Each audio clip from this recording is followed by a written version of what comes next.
Alright, hey, what's going on, guys? Neon Newbie here, coming back at you guys with another video. And in today's video, we are going to be going over the top 5 most underrated zombies maps in zombies history. That is including World at War, Black Ops 1, Black Ops 2, Black Ops 3, and Black Ops 4.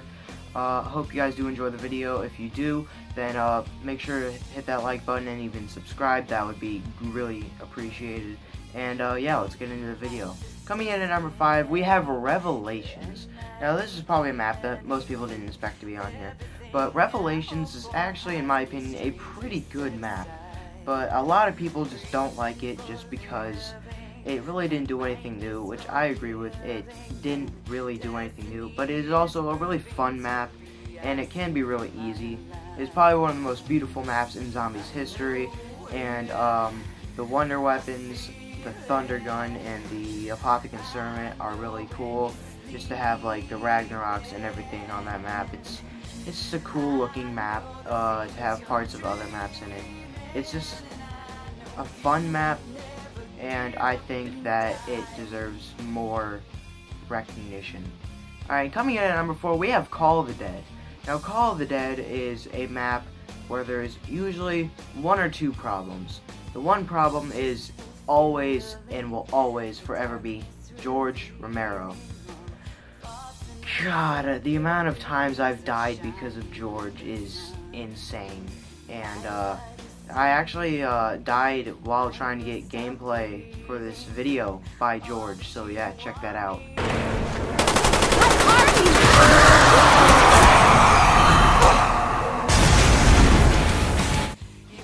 So yeah, he's really annoying. I don't like him at all, but the fog is usually the second part, which I agree with. The fog is so annoying, you can barely see anything.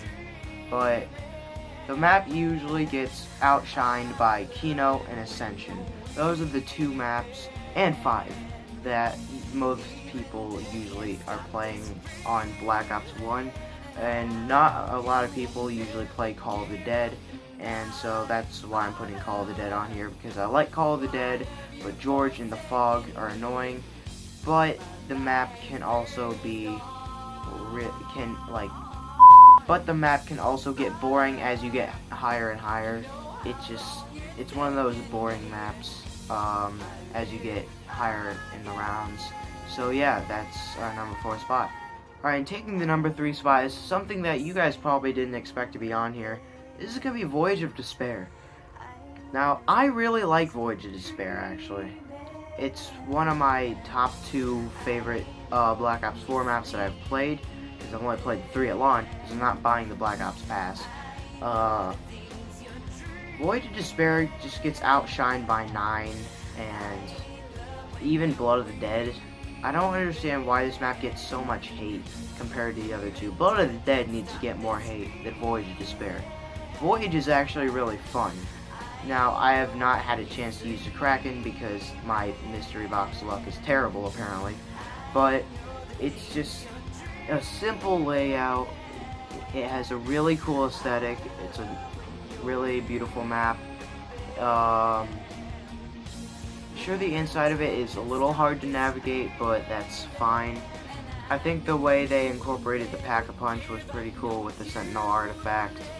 And yeah, I really like Voyage of Despair. It's one of the better Black Ops 4 maps in my opinion, and right behind 9, because 9 is my favorite Black Ops 4 map. But yeah, and yeah, that's our number 3 spot. Coming in at number 2, we have 5. 5 has been an underrated map ever since it's been released. It's been outshined by Kino and Ascension for like its entire lifespan, and I think it's time that we take some recognition to it. Now, granted, I do think Kino is a better map than 5, but a lot of people don't like 5 because it's hard. Now, I put quotations around that because I've played 5 so many times that it's basically guaranteed that I'm going to get past round 10, and half the time I'm probably going to get to round 20. The more you play 5, the easier it gets, and the more I play 5, the more I like 5. And A lot of people don't like the Pentagon Thief. I think he needs to be on that map just to give it that extra bit of difficulty. And he's really not that hard to take down if you have a ray gun. You just kind of just run around and then shoot behind you every couple seconds, and then, you know, keep running. That's my strategy with the ray gun and the Pentagon Thief. Also, the Black Ops 1 guns being really bad doesn't really help that much, but whatever. And yeah, that's our number 2 spot. And coming in at number 1 on the top 5 most underrated Zombies maps. If you watched my top 5 best maps in Zombies history, you probably know what this is. This is going to be, ladies and gentlemen, Transit. It's about time Transit stops getting hate. It's been getting hate ever since it's released. This is where it stops. Transit is a good map. I really like Transit, and I think it deserves to be one of the better maps in Zombies compared to the lower maps, like, you know, Blood of the Dead and Shadows of Evil. Those maps I can't stand. Transit is a top 3 favorite map for me, and I don't understand why people don't like it. It's not even that hard of a map. It's actually pretty easy if you use the bang. But it has my boy Ted. Ted is my favorite character in Zombies history. Like, he's just amazing. Sure, the map can get annoying at some points, but for me, Transit never gets boring. Transit is not really a boring map for me. I can always hop on Transit and just have a good time, especially with friends. Transit is the best Zombies map to play with friends. Mark my words. So yeah, Transit comes in at number 1.